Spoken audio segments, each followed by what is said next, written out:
Welcome to the Technology Inspiration Playlist. These short segments were originally presented live by the RECIT for vocational training during the Voc Talk Café, an informal weekly online professional development gathering for VT educators in Quebec. Each video explores a pedagogical strategy enhanced by a digital tool, offering practical ideas that can be applied across various programs. In just a few minutes, these insights aim to inspire creativity and support innovative teaching practices. VT students spend most of their time in the lab, the kitchen, the shop, the clinic, the greenhouse, doing actual trades activities.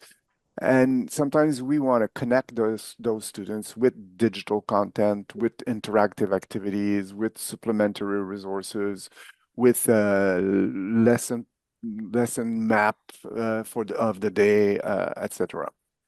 For example, or other instructional videos that we created or that we curated from the web, a procedure, a step-by-step procedure to follow, a safety checklist, a quiz, a poll, or some kind of form to fill.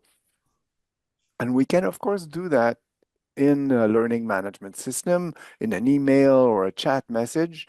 But there are issues of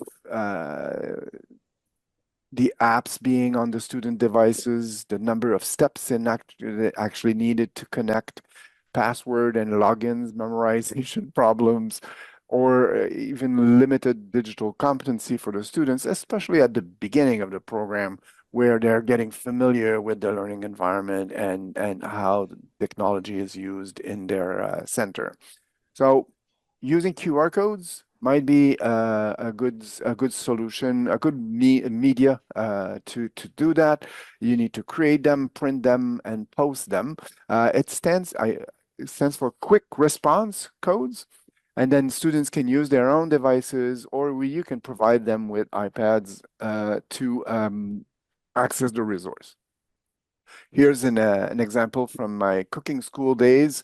On the first day of school in Competency 1, I used to organize a scavenger hunt in teams, and I provided the students with a printed plan of the center with about 10 places that I wanted them to visit, like the main office where they would get their public transport rebate form, the guidance counselor, the locker and changing rooms, the dining room where the food they would prepare would be served to their friends and family, etc., etc.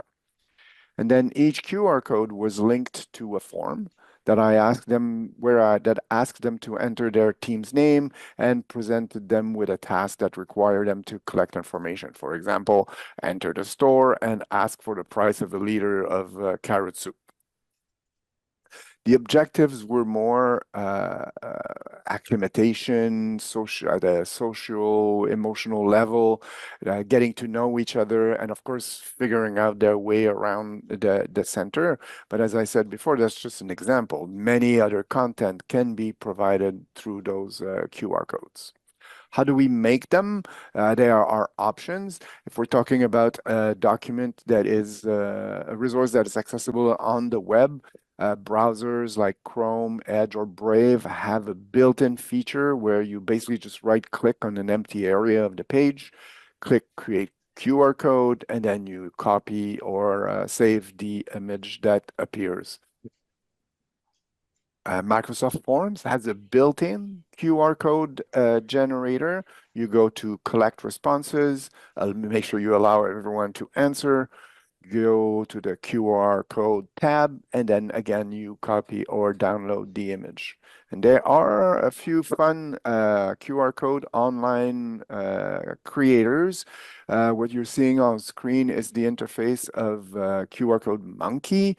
Bitly is also very popular, and we're going to be using those maybe to share a Word document with the students that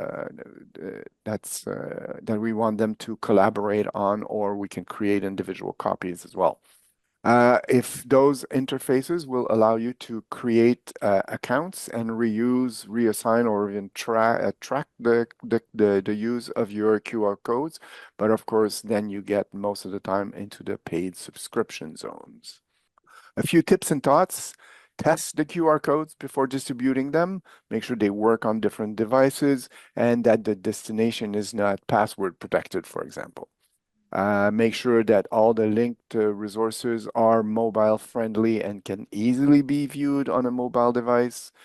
Test the codes under different lighting conditions to ensure they work properly, and make sure that if you do beautify the QR codes, it doesn't get in the way of their readability.